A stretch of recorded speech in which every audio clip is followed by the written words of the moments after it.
noite a todos os presentes. A você também, companheiro internauta, nosso boa noite. Que possamos ter nessa noite muitas alegrias, muitas felicidades. E trazemos na noite de hoje, aqui na Fraternidade Francisco de Assis, que fica localizado no bairro da Vila Prudente, São Paulo, o nosso companheiro Antônio Carlos La Ferreira. O Antônio Carlos já esteve conosco. E hoje ele nos trará a palestra A Vida e os Nossos Desafios. Lembrando que o Antônio Carlos ele é trabalhador da Casa Cristo Redentor. A Casa Cristo Redentor ela fica localizada em Itaquera, no bairro de Itaquera, em São Paulo. Então, por gentileza, Antônio Carlos. Obrigado. Boa noite a todos. Boa noite.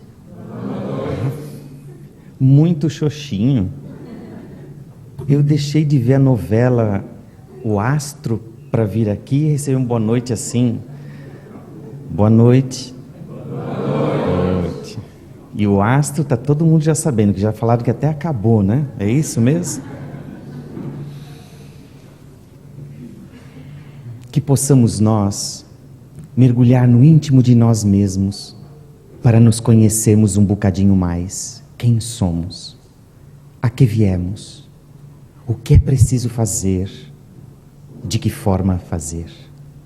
Neste mergulho interno, haveremos de encontrar aquele a quem elegemos o mestre das nossas vidas, Jesus, que nos trouxe a página urgente da necessidade de amarmos. Em encontrando Jesus, haveremos de encontrar o codificador da doutrina espírita, Allan Kardec, o bom senso. Kardec que nos auxiliou a compreender um tanto mais as lições de Jesus. Com certeza, em encontrando Jesus e Kardec, haveremos de ser mais felizes.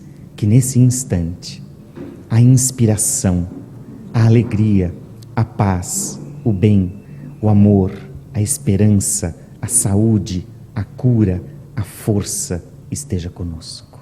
Que assim seja.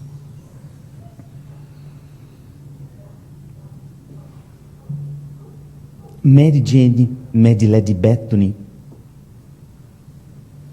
ela fez um curso de costureira, porque ganhou uma bolsa de uma senhora costureira, e ela fez o curso para poder dar aulas. Quando ela se formou, para Mary Jane não tinha alunos, porque à época, nos Estados Unidos, a segregação racial era intensa e Mary Jane era negra. Quando ela foi nomeada, para ela não havia escola. E ela, diante de todos esses abatimentos, essas dificuldades, não cedeu. Não tinha alunos, não tinha escolas, mas ela havia se formado. Não teve dúvidas, não titubeou. Apanhou 3 caixotes de cebola vazio, levou para um canto de um terreno, de um depósito de lixo, colocou debaixo de uma árvore, convocou 3 filhos de escravos e passou a ensiná-los a ler e a escrever. Quando oportunamente soube que Henry Ford estaria em Osmond, uma praia da Califórnia, Mary Jane não teve dúvidas. Foi buscá-lo. Quando chegou no hotel onde ele estava hospedado, foi barrada a portaria, porque negro não poderia entrar, a não ser na condição de serviçal. Ela foi barrada e ficou refletindo de que forma iria até onde estava Henry Ford. Foi para o externo, para o pátio do hotel, contemplou os andares e não teve dúvida. Subiu pela escadaria de incêndio externa 9 andares. Saltou no corredor aonde ele estava hospedado. Bateu a porta. A porta se abriu. O seu mordomo, também negro, teve um espanto. Aquela mulher procurando Henry Ford e baixinho sussurrou: "O que você quer?" "Eu vim para conversar com Mr. Ford." E ele sussurrou baixinho: "Você é louca? Saia daqui, porque ele não atende negros." E ela mais uma vez não se acanhou. Pronunciou em tom alto: "Eu sou Mary Jane. Vim conversar com Mr. Ford na entrevista que assinalei por telefone." De dentro, Henry Ford escutou a voz da mulher e disse: "Entre, senhora." Ela piscou para o mordomo e avançou. Quando Henry Ford a vê, tem uma surpresa. "Mas eu não sabia que a senhora era negra." Ela deu um sorriso imenso e disse: "Não totalmente, porque eu duvido, senhor, que te encontre alguém com dentes mais brancos e olhos mais alvos do que os meus." Ele deu uma gargalhada agradável e, já de princípio, admirou aquela mulher que deixava as mesquinharias humanas de lado e ele, reencarnacionista, uma criatura extremamente humanitária. "Pois então, o que deseja de mim?" "Eu vim aqui lhe pedir ajuda, porque eu desejo que o senhor amplie, aumente e me ajude a construir a escola dos meus sonhos. Eu tenho uma escola, mas eu quero que o senhor, com o seu dinheiro, me ajude a ampliar a minha escola.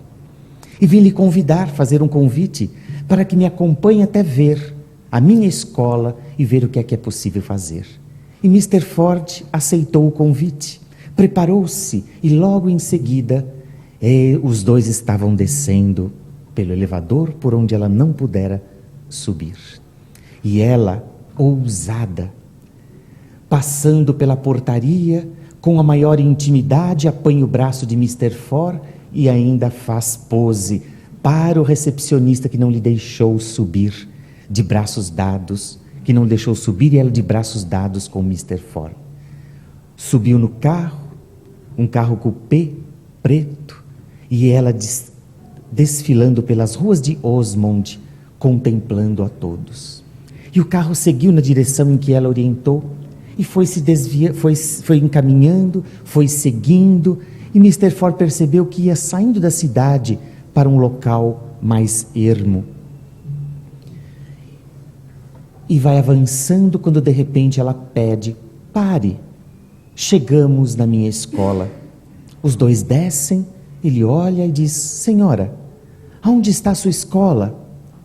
"Ali." "Mas senhora, ali é um depósito de lixo." "Eu sempre me esqueço dos detalhes. Eu lhe quero dizer que a escola dos meus sonhos está aqui." E apontou a cabeça. "E eu quero que o senhor, com o seu dinheiro, tire ela daqui e coloque ali."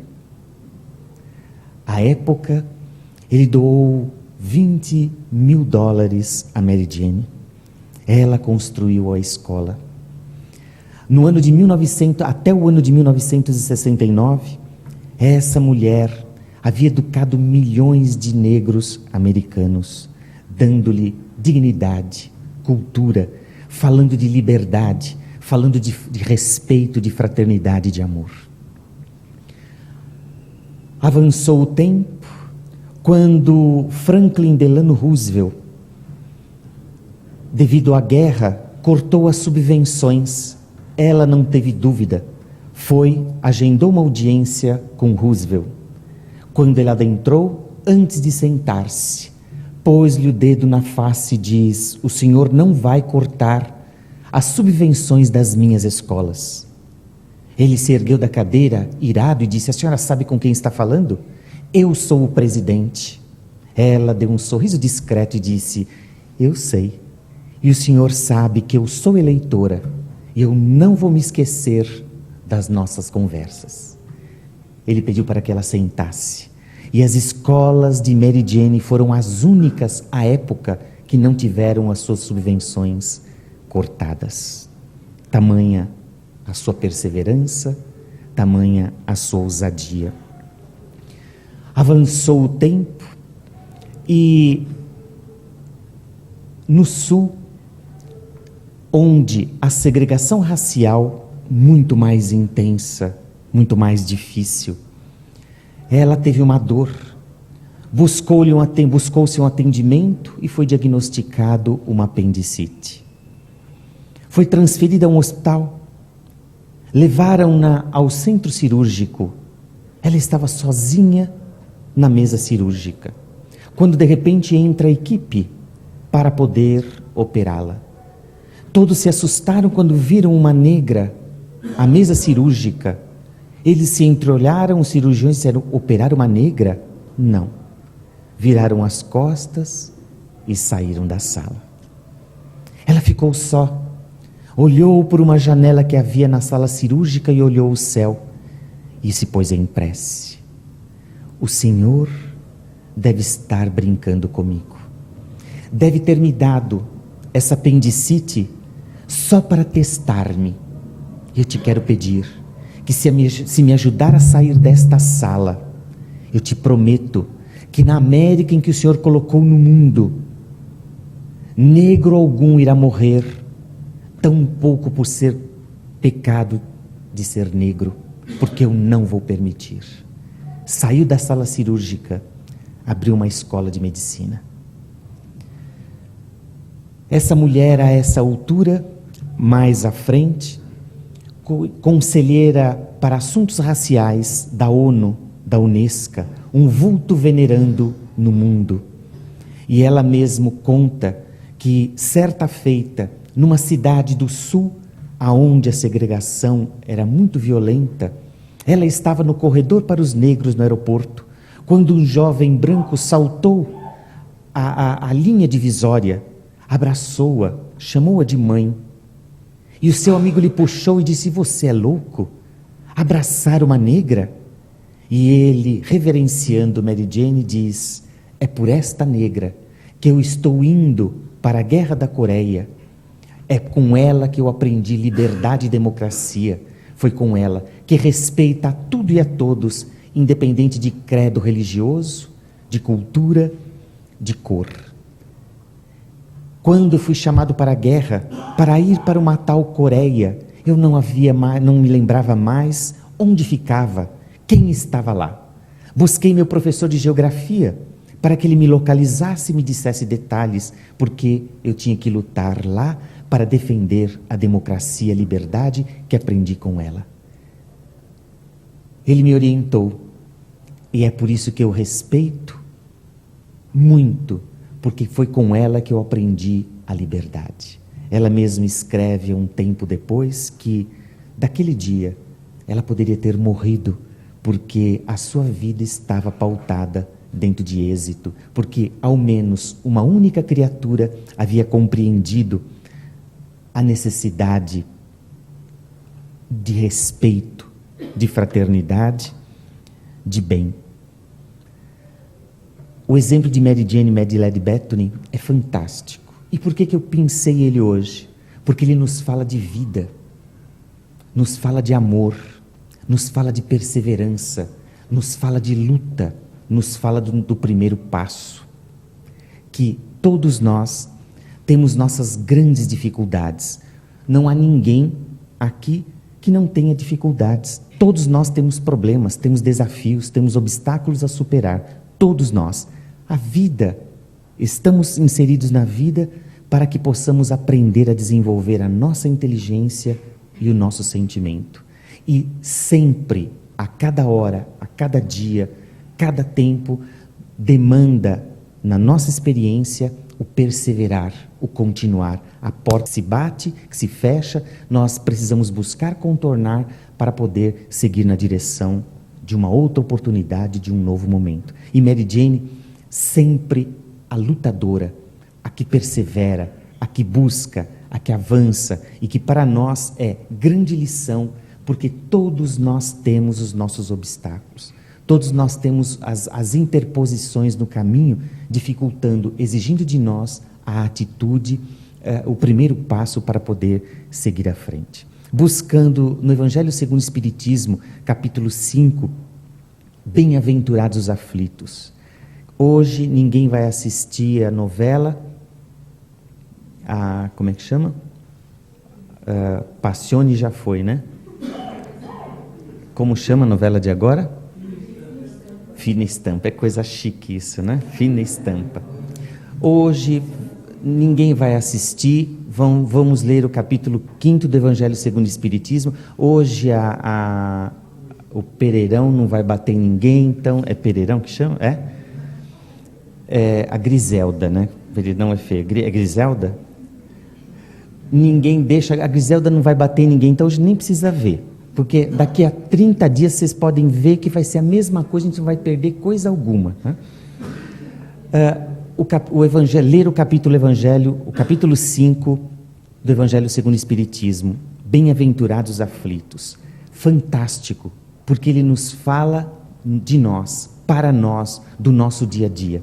Fala-nos dos desafios que todos nós temos, não há ninguém que não tenha, todos nós temos os nossos desafios, as nossas dificuldades. Então ele traz os desafios diante da vida, para que nós possamos ter aberto um horizonte maior para compreender, evitando, desculpe a gíria, não empurrar a vida com a barriga. Eu vou indo no vai da valsa. Não, para que nós possamos entender melhor os desafios diante da vida. Traz à luz a ciência, a justiça diante da reencarnação. Porque a gente se acha pobrezinho, um infeliz, né? E que Deus nos castiga muito. Ele vem dizer que não, tudo está correto. Se há algo que dificulta, ele pede para que nós possamos observar as nossas posturas, a nossa conduta, como está a sua escolha, o que é que você faz por ti mesmo. Então ele traz à luz a justiça diante da reencarnação, dentro desse capítulo 5º. Ele fala das causas atuais e das anteriores às nossas aflições. Então, as aflições de agora, as causas de agora, e que a gente é louco para colocar a responsabilidade no passado, ou nos outros, né? Então, no capítulo 5º do Evangelho, ele diz que as grandes dores das nossas vidas, da nossa vida, está inserida nas nossas posturas atuais. O que eu fiz no passado? Ou será que hoje a tua postura é de dureza, de dificuldade, de inflexibilidade, de teimosia? Quantos de nós hoje estamos infelizes? Será que é pelo passado? Provavelmente não. É pelo presente, pelo hoje, da forma como nós nos conduzimos. Será que nós somos flexíveis? Ou será que nós estamos orgulhosos? E aí hoje sofremos? Quantos somos infelizes? No lar, com a esposa, com o esposo, com os filhos, com o pai, com a mãe. Muitas vezes pelo passado, provavelmente não, pela atualidade, pela nossa forma de conduzir as situações. Então aí nesse capítulo, ele fala das causas atuais e das causas anteriores ligado ao nosso processo reencarnatório. Mas diz que a grande problemática, a grande dor nossa hoje, de dificuldades e sofrimento, está inserida sob a responsabilidade das nossas decisões de hoje, de agora, da nossa postura. Fala também da importância do entendimento dos nossos desafios, de entender e compreender o que é que está acontecendo, por que é que eu estou sofrendo, por que é que esta lição vem a mim. E que na grande maioria das vezes nós seguimos, sem qualquer reflexão. Tudo tem um significado. Eu estou com uma gripe. O que é que significa isto? Será que não tem um sinal dentro desse aspecto? O que é que quer dizer isto a você? Será que você está com o teu campo de energia firme, intenso? Ou você está vacilante, temeroso, ansioso, propiciando para que você tenha um resfriado, uma gripe? Então tudo tem um porquê. E ele diz aqui na importância de nós entendermos os nossos desafios. Tudo aquilo que nos chega é um recadinho, é uma batida na porta dizendo: opa, olha, analise isto. E que pouco nós nos conhecemos. Nós sabemos da vida do outro. Lá fora a gente sabe de tudo. A vida do vizinho, então, a gente conhece muito. A gente sabe a hora que chega, a hora que sai, quanto ganha, se trocou o carro, como é que faz. Então, e da gente a gente não conhece, mas dos outros a gente controla tudo. Sabe muito da vida alheia. E nos conhecemos muito pouco. E tem também, ele fala sobre o bem sofrer e o mal sofrer. A necessidade de nós entendermos, porque toda a vida nossa é aprendizado. Toda a nossa trajetória é para que nós possamos registrar na alma, registrar com bem, com amor, todas as nossas lições. Porque se não aceitarmos bem, nós sofremos com muito mais intensidade e precisamos repetir a lição. A semelhança do aluno que dentro do ano letivo, se ele não consegue assimilar a lição de forma devida, o que acontece? Ele precisa repor isto no ano seguinte, ele precisa repassar a lição novamente para poder fixar em si. E ele diz aqui também a necessidade de nós compreendermos, de nós bem aceitarmos. Essa lição, a de Mary Jane e o capítulo 5 do Evangelho segundo o Espiritismo, vem exatamente falar da nossa vida, dos nossos obstáculos, das nossas dificuldades. Nós acreditamos que quem sofre somos só nós, que os outros não têm dor, não têm sofrimento. Sim, e nós achamos até que os espiritões também não sofrem, né? Só nós que sofremos, os espiritões não. E sofrem muito. Nós vamos pegar Bezerra de Menezes, que nós vamos encontrar na literatura, nós vamos encontrá-lo na vivência do Evangelho de Jesus, lá nos livros magníficos de Emmanuel, de Francisco Cândido Xavier, já Bezerra de Menezes, reencarnado, dando seu testemunho de dor, de sofrimento. Nós vamos encontrar Brasil, Coração do Mundo, no livro Brasil, Coração do Mundo, Pátria do Evangelho, de Emmanuel, de Humberto de Campos e de Francisco Cândido Xavier, no livro, nós vamos encontrar o anjo Ismael, o anjo tutelar da nação brasileira, convocando Dr. Bezerra para reencarnar em terras brasileiras. Um espiritão, não é um espiritão? É. E aí nós vamos verificar toda a trajetória dele de dificuldades, verificar a caminhada dele, quanto ele sofreu. No Ceará, o seu pai era dono de uma fazenda, perdeu tudo. De dono ele passou a ser trabalhador da fazenda. Ele, Dr. Bezerra, veio estudar na capital, no Rio de Janeiro, a época capital do Império, sem condições para poder estudar. Ele tinha que trabalhar para poder manter-se, com grandes dificuldades de aluguel atrasado, com dificuldades de manter-se.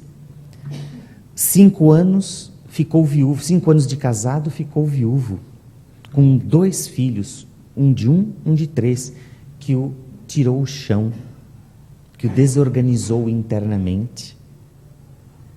Em 3 anos, aliás, em 1 ano e meio ele desencarnaram 3 filhos dele. Teve um processo de uma gastrite com 5 anos para poder ter melhoras. E nós, mas eu já tomei 2 passes e ainda não melhorei, né? Vou procurar um centro forte, né? Falar, não, vou num centro forte. Mas 2 passes. Quantos anos nós caminhamos incrustando complexos, conflitos, dificuldades, dores, e queremos num passe de mágica que alguém retire as nossas angústias, as nossas dificuldades. Não é assim. Então, todos nós temos dificuldades, todos nós temos desafios, temos conflitos, tanto o espiritão quanto o espiritinho aqui, que sou eu, né? Vocês são tudo espiritões, né? Então, todos nós temos dificuldades. E dentro desse nosso problema, nós nos conhecemos muito pouco. Nós não temos controle de nós. Como eu disse, nós conhecemos lá fora. Nós sabemos do outro, nós sabemos do externo, mas nós temos dificuldades de conhecer, de compreender a nós mesmos. Eu estive alguns dias atrás num fisioterapeuta, e nós não nos conhecemos no aspecto básico, no simples.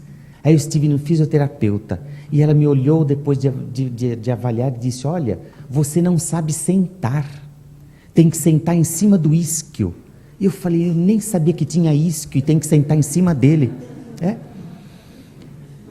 Aí fui no médico especialista, o gastroenterologista, e ele me disse: olha, você não sabe comer.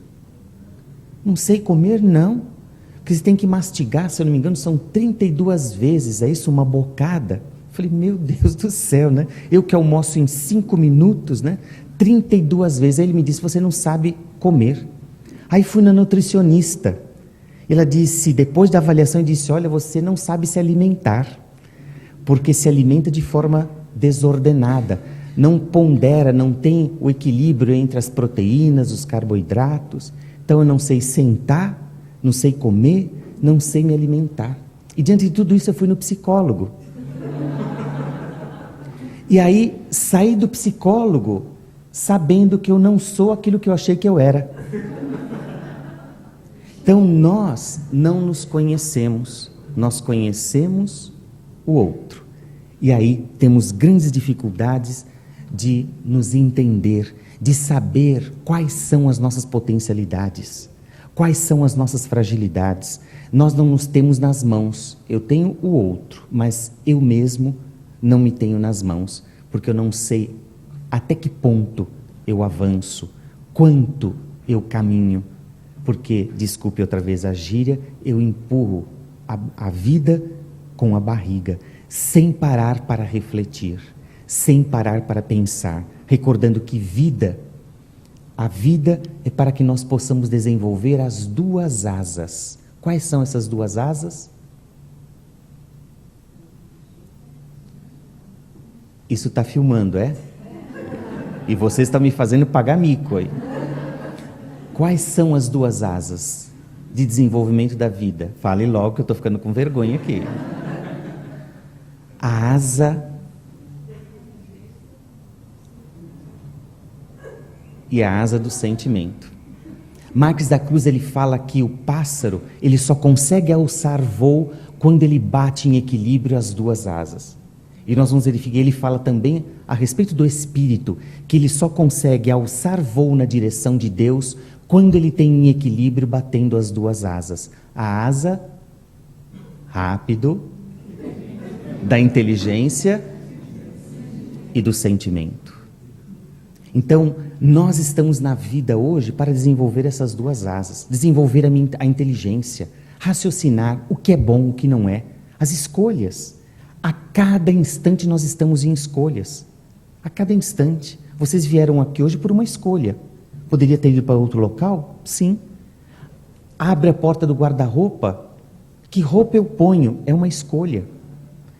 Acertada ou equivocada vai depender da nossa inteligência e do nosso discernimento.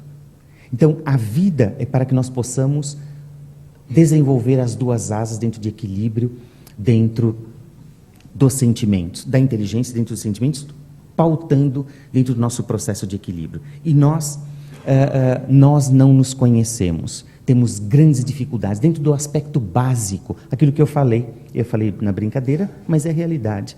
Você não sabe sentar, não sabe comer, não sabe se nutrir, e você acha que é uma coisa e na realidade você não é aquilo que acha. Que na realidade são os aspectos básicos que nós temos grandes dificuldades. Então, nós não nos conhecemos. E diante de um desafio, o que é fundamental, gente, diante de um desafio? Dentro daquilo que nós falamos. Primeiro aspecto, diante de um problema, de um desafio, entender. Que é parar para refletir. E que nós, na grande maioria das vezes, nós reagimos ao invés de agir. Qual a diferença de reagir e agir? Qual a diferença de reagir e agir?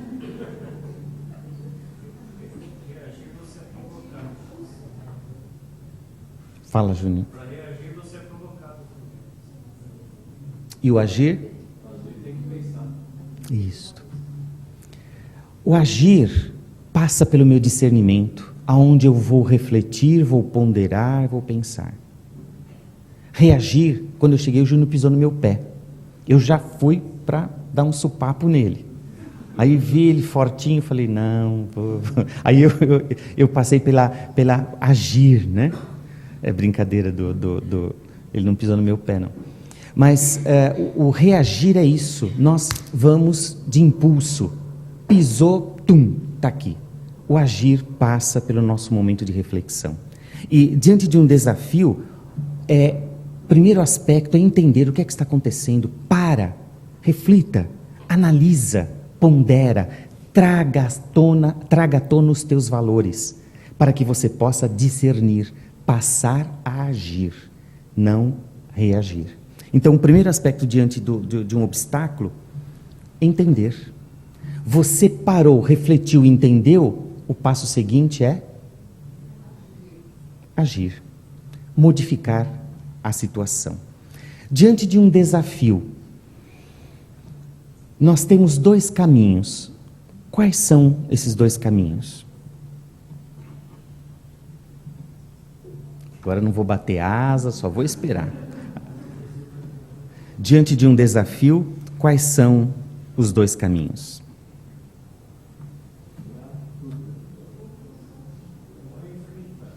Enfrentar, agir, correr. Enfrentar ou correr. Né? Diante de um obstáculo, de um problema, nós temos dois caminhos: o positivo e o negativo. O positivo, enfrentar. O negativo, deixar coisas sem tentar solucionar, fugir. E quanto que nós revertemos essa situação? Quanto que nós buscamos o positivo? E o positivo deve ser meta nossa para enfrentar e para buscar o positivo. Como nós dissemos, todos nós temos, a todo instante. Só um parênteses aqui, eu me recordo de André Luiz. Ele diz assim: se você está saindo de um problema, se prepare, porque outro está se aproximando, né? Eu falei, mas é um espírito tão otimista, tão altruísta, né? Isso foi em 1936, por aí, 1940, quando ele falou isso, passou isso ao Chico, né? Por volta dessa época, mais ou menos. Isso foi aquela época, porque hoje, eu ando brigando muito com Jesus, porque hoje a gente nem resolveu já tem 2, 3 ali já engatilhando, né? Então nós sempre temos desafios e devemos ter como meta buscar o positivo, solucionar, não deixar sufocar. E nós temos grandes criaturas que nos ajudam a compreender isto. Albert Sabin, que desenvolveu o estudo da vacina da poliomielite, da paralisia infantil. E veja só, eu sempre me pergunto, será que eu faria semelhante a isto? Em 1931, ele começou a pesquisar sobre a vacina. 1931, sobre a poliomielite. Em 1954, ele testou a vacina nele mesmo, porque não tinha quem se dispusesse. Ele testou nele mesmo seu experimento científico. E a vacina da poliomielite só foi liberada para ser aplicado em 1960. 29 anos. 29 anos de estudo, de perseverança para a execução de um propósito, de uma proposta. Veja só, eu sempre me questiono, será que eu seria tão perseverante, tanto quanto Mary Jane, tanto quanto fala Bem-aventurados os aflitos no capítulo 5 do Evangelho segundo o Espiritismo, que fala da necessidade, da importância de avançar com os teus propósitos, com as tuas metas? Será que eu continuaria? Jô Clemente teve uma filha com necessidades especiais. não buscou o negativo, não fugiu, buscou o positivo.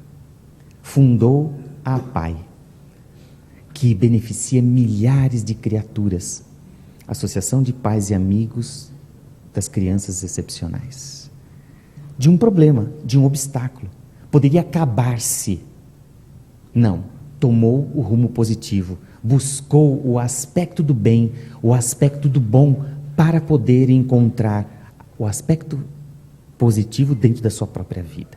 No século XIX, na Alemanha, o homem tomava o café e todos os dias de manhã falava para a esposa: seu café é horrível.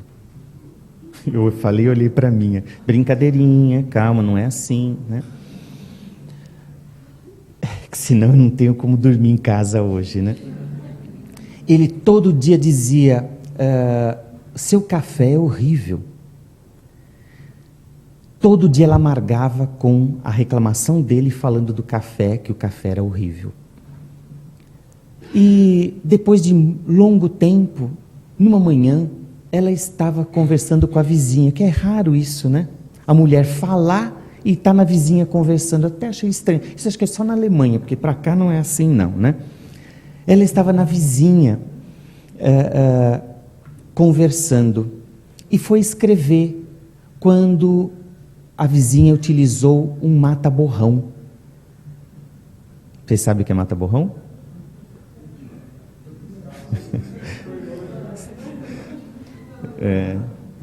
Umas 3, 4 cabecinhas fizeram assim. A maioria falou, está falando em japonês aqui, né? Mata-borrão não é da minha época, né? Não é da minha época. Mata-borrão é um papel que antigamente se escrevia caneta tinteiro, que se molhava e saía um excesso, um excedente de tinta. Então, depois da escrita, se colocava esse papel que ele absorvia o excesso de tinta, né? Eu sou da caneta Bic, da época da caneta Bic, não sei nem o que é isso daí, né? E a vizinha utilizou o mata-borrão e ela teve uma ideia de coar o café com o papel mata-borrão. O nome dessa mulher, vocês conhecem?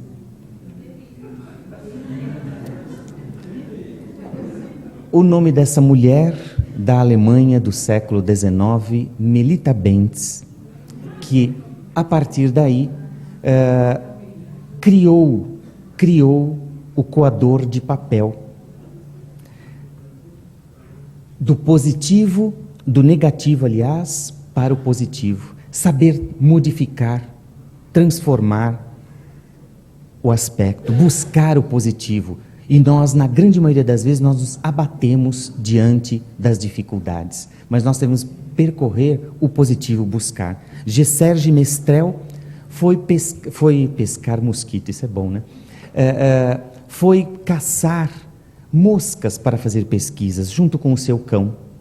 E no mato, voltou sem pegar, mas ele, o cachorro, voltou com muito carrapicho. Sabe o que é carrapicho? Que gruda na roupa. E depois, para tirar o carrapicho, como é difícil tirar o carrapicho.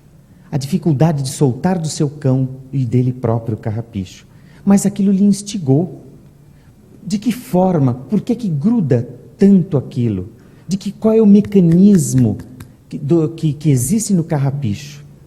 E hoje a ideia de Geserge Mestrel é utilizado, eu tenho certeza que muitos de nós temos aqui hoje a ideia dele, de sair do negativo para o positivo. O que é que ele criou?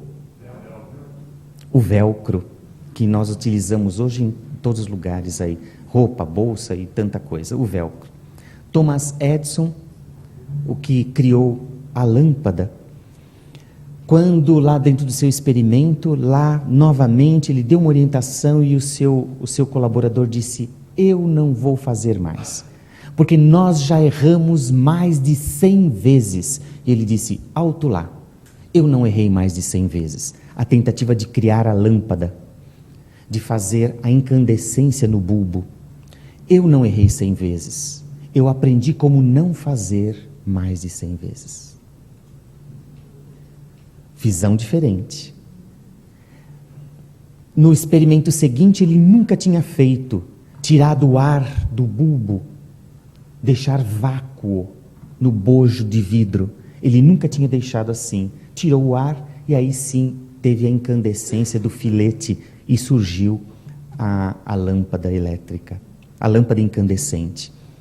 Depois de tantas experiências, sair do negativo para o positivo. Sempre buscar o enfrentamento, com equilíbrio. Tentar, avançar, fazer. O rei morreu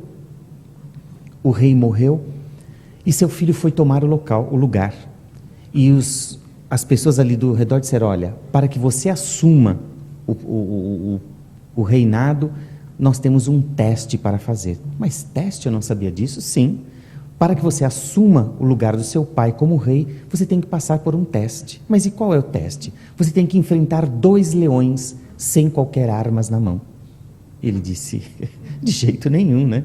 Eu não vou enfrentar 2 leões sem armas, de jeito nenhum. E saiu, desistiu, eu não quero ficar então, eu vou morrer, para que eu vou tentar? E saiu do palácio e foi para a rua. Saiu, se distanciou, quando ele estava caminhando, um lhe perguntou, mas você está andando aqui sem armas? Mas por que eu tenho que andar armado? Por causa dos leões. E foi para outro local, também foi abordado, mas você está andando aqui sem armas, por que eu tenho que andar armado? Olha, pelo ataque dos leões. Voltou para o centro do vilarejo e também foi abordado. Você está andando sem armas? Sim, eu estou. Os leões vão te pegar. Aí ele pensou, se eu tenho que andar, se eu vou morrer lá fora, eu morro lá dentro, mas pelo menos sou rei, né? Tenho as minhas coisas lá. E voltou e disse, olha, eu vou enfrentar. Eu vou enfrentar a situação, porque se eu tenho que ir lá fora, eu corro o risco de morrer com o leão, eu vou correr aqui, mas pelo menos eu garanto o meu reinado, né? Tenho a minha boquinha, né? Garanto as minhas coisas. E foi preparado o teste, ali na arena, 2 leões, e eu disse, agora vá, pule. E ele, temeroso, pulou. Quando ele pulou, os 2 leões correram, assustados. E ele ficou e falou, não, esse é o teste. Mas como teste? Você acha que nós iríamos pôr a risco a vida do nosso rei? De forma alguma. São leões que são medrosos, que são adestrados para isto. Nós não vamos colocar a vida do rei em jogo. Nós estávamos apenas desejando testar a sua coragem, o fazer, o realizar, o ir ao encontro. E que nós precisamos buscar realizar dentro das nossas vidas todo o possível. Temos obstáculos, temos dificuldades, e buscarmos o positivo. Aprendermos a lição dentro da nossa inteligência, dentro de colocar o nosso sentimento, o amor, dentro de todo esse nosso processo. Aí nós vamos ser felizes para o resto da vida, é isso? Como não? Como é o nominho do senhor?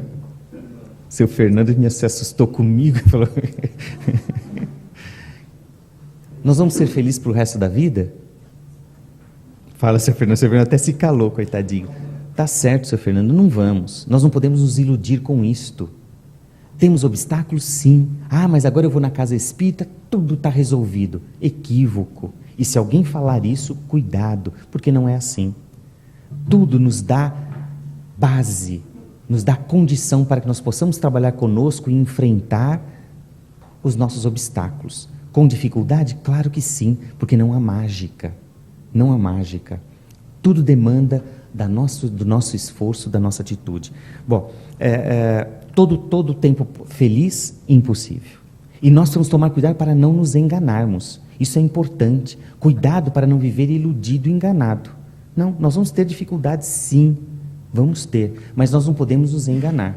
Tinha uma criatura que vivia no mundo mágico. Tudo estava bem. Tudo está bem, tudo está bem, tudo está bem. Cuidado, porque aí é um equívoco. Nós temos que ter o equilíbrio, o meio termo. Mas tudo estava bem.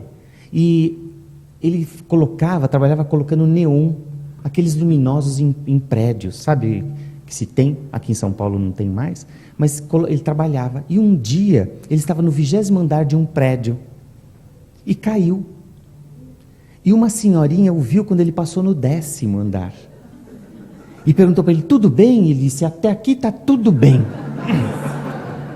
Caiu e morreu. Então, nós temos que buscar é impossível. Essa daí é meio pesadinha, né? Acho que os espíritos até saíram, falaram, oh meu Deus do céu, tenha misericórdia dele, né? Acho que foram pedir a Jesus por mim, os espíritos aqui. Então, nós temos que ter essa consciência. Nós temos que ter essa consciência de que viver totalmente feliz, não. Mas nós temos o controle, o equilíbrio. A senhora pode dar risada, que senão eu também não consigo aqui. Lembrar, gente, que dentro da nossa vida tudo tem mudanças. E às vezes nós somos, na grande maioria das vezes, avessos a modificações. Os conceitos se modificam e nós temos que estar abertos a essas modificações. A nossa própria vida e saber que a rotina é ferrugem na nossa alma. Então, os conceitos mudam, as situações se modificam e nós temos que estar aberto para poder entender tudo aquilo que nos cerca. A rotina cria ferrugem na nossa alma. Tudo modifica. Os conceitos. O meu avô, com a minha idade, era um velho. O meu pai, na minha idade, era um senhor. E eu ainda sou um menino. Não terminou de crescer o cabelo ainda, ó. Os conceitos se modificam. E precisamos tomar cuidado porque a rotina enferruja a alma. Precisamos ter equilíbrio, porque não podemos extrapolar, mas todo o passo deve ser muito bem pensado. Mas lembrar que é preciso se modificar, porque senão a gente fica na mesmice, e a mesmice não gera gás, não gera energia, não gera forças. É importante, eu acho que eu não tenho muito tempo mais, né? Eu falei que a rotina e que a gente precisa ter equilíbrio. Uma vez eu fui falar sobre rotina, e quando eu saí de falar rotina, eu fiquei pensando, falei, meu Deus, você é audacioso, né? Porque você vai falar de rotina e você é criatura extremamente rotineira. Eu vestir e voltei para casa pensando naquela coisa da rotina. Eu falei, não, eu preciso dar um passo, buscar para sair da minha rotina. E rotina não é, não, hoje você vem para cá, amanhã você vai para lá. Não, é você verificar a forma como você anda, como é que você pensa, os teus conceitos. E aí, até a forma de vestir. E aí eu sei que 2 ou 3 dias depois, eu fui trabalhar, pus uma calça diferente, fui com uma camiseta toda colorida, um baita de um carrão aqui, pintado, e fui para o trabalho. Logo em seguida, eu falo que ele é o meu dono, né? O meu chefe, que é o dono da empresa de trabalho, me chama para ir uma reunião com os advogados no Hospital Santa Marcelina, e lá fui eu, daquele jeito, né? E conversamos, as irmãs gerentes de lá, os advogados, nós conversamos. Quando eu saí do escritório junto com ele me perguntou, você vai ao show? E era o dia que tinha apresentação do U2 aqui em São Paulo, né? E eu falei, não vou. Mas por quê? É porque você está vestido para ir para o show. Aí eu percebi que tudo tem momento e que nós precisamos do meio termo, do equilíbrio. Precisamos tomar cuidado com a rotina, porque ela enferruja a nossa alma. Mas nós precisamos ter o equilíbrio para saber o momento e bem pensar.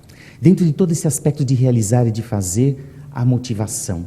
Nós temos a motivação externa e a motivação interna.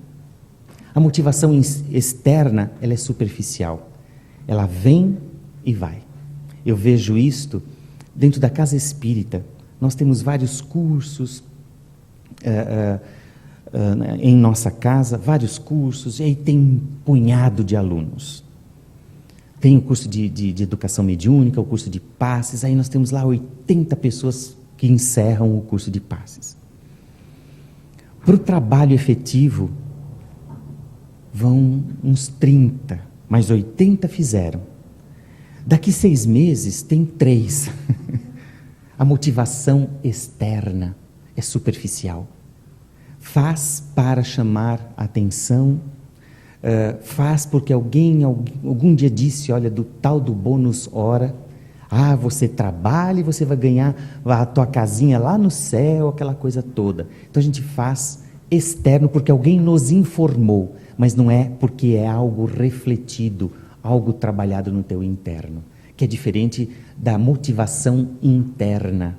Quando você faz, mastigou, refletiu, pensou, vê quanto de paz, de repente nós citamos aqui o trabalho na Casa Espírita, o quanto de paz isso te traz. E aí sim você se motiva internamente, não para fulano, não para ciclano, não para beltrano. Mas quando nós nos motivamos dentro do nosso íntimo, aí sim é que se persevera essa motivação. Fazer por prazer. Isso sim persevera conosco. Vigiar o nosso pensamento. Isso é fundamental. Eu tenho que terminar, é isso, né? Vigiar o nosso pensamento. O nosso cérebro, ele não registra o que é pensado e o que é vivido. E tudo aquilo que nós temos na mente desemboca em realizações, em energia. E aí vem aquilo que você sente, aí o que o Cristo disse, onde está o teu coração, né? Onde está teu coração? Aí você cria todo um campo de energia. Então o cérebro, ele não identifica o que nós pensamos das nossas atitudes. Tinha até um exercíciozinho que a gente podia fazer, mas eu não posso por causa do tempo. Se você pensa, você já tem todo um desencadear de hormônios, de reações. O que é que você pensa? O que é que você faz contigo? Como você se trata? Porque isto cria um campo de energia que te traz saúde ou enfermidade. Dentro de todo esse processo nosso, diante dos nossos desafios, o mecanismo de buscar o positivo demanda, logo que nós falamos lá no início, fazer, realizar, ter atitude. Eu queria encerrar com uma historinha que eu acho assim muito gostosa e que é muito importante. Uma fila para office boy, uma vaga. Tinha 99 pessoas na fila. Chegaram 2 rapazes, o 100 e o 101. Um olhou, viu aquela fila gigante, uma vaga, saiu, foi embora. O outro permaneceu. Depois de algumas horas, ele fez um bilhete, escreveu um bilhete e passou para a frente. E no bilhete ele dizia assim: Senhor examinador, não tome nenhuma atitude, não escolha ninguém antes de me entrevistar. Eu sou o 100º da fila. Foi contratado. A atitude, o fazer. Prentíssimo Ford, ele diz que nós temos que ter a cada manhã um novo sonho, um novo pensamento, uma nova diretriz. Porque a realização nos dá gás, dá esperança, dá ânimo, dá força para que nós possamos avançar. Todos nós temos desafios, todos nós, não há ninguém que não os tenha, mas demanda de cada um de nós pararmos, refletir um bocadinho, o que isto quer dizer a mim? Qual a lição que está me ditando? Introspectar-se em si mesmo e verificar quanto de potencialidade eu tenho e temos. Sois deuses, disse o Cristo, falando que nós temos muitas possibilidades dentro de nós e que precisamos deixar isto aflorar. 2 caminhos nós temos diante do obstáculo: o negativo e o positivo, fugir ou enfrentar. E o enfrentar é a melhor solução.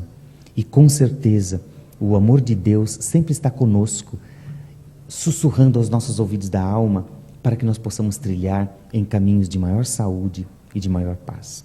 Muito obrigado, um abraço.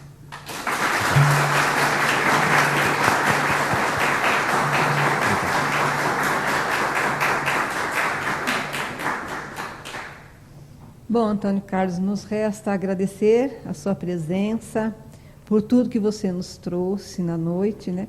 Na certeza, não é, gente, de que ele nos deixa aí uma tarefa de casa, né? Onde nós possamos refletir, como ele bem falou, buscando então a nossa transformação. Queremos agradecer a presença de todos, os presentes na Fraternidade Francisco de Assis, bem como a vocês, companheiros internautas, por mais essa noite, por estar junto de nós. Que possa Deus nos abençoar e que possamos ter uma semana de muita paz, muita luz, muita saúde, muita alegria. Muito obrigada a todos.